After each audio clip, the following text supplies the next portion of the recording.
Do you ever wonder why architecture has changed so much in the modern day? Some might even say that it's become boring.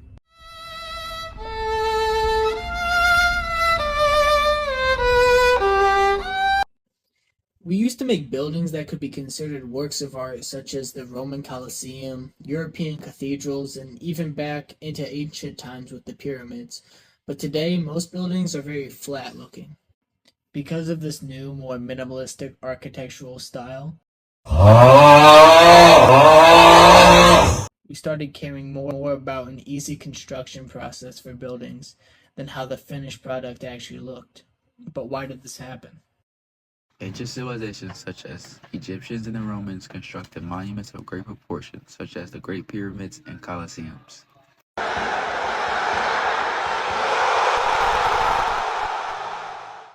The Renaissance period, which gave rise to some of the world's most famous artists of all time, such as Michelangelo and Da Vinci, began the creation of cathedrals, palaces, and amazing works of sculpture. Even up to the 19th century, we were still making great strides in the field of architecture. But the revival of Gothic architecture, with which the advancement in technology was able to take advantage of steel and iron construction. However, in the 20th century is when things started to change into what they are today. Architecture's philosophy shifted more into simplicity, functionality, and efficiency.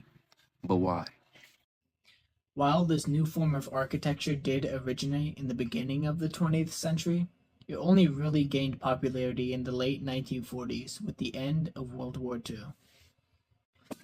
Once the fighting had ended, soldiers were returning to their families and wanted a place to settle down, so there was a need for buildings that could be constructed easily and could be mass produced. And with the rise of globalization, these cookie cutter houses spread far and wide, quickly becoming the new norm. Even though modern architecture has brought some level of creativity to the urban landscape, there are valid arguments for reevaluating its dominance. Modern architecture often prioritizes minimalist aesthetic pleasure, leading to structures that are disconnected from their surroundings and have no cultural distinction. Undoing modern architecture could provide an opportunity to rediscover timeless design principles and create spaces that better mirror the values and identities of the community.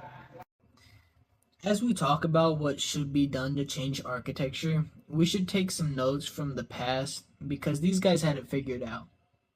We should re-implement the strategies and also the techniques we use to bring architecture into its peak so that we can fix the way buildings are being constructed today.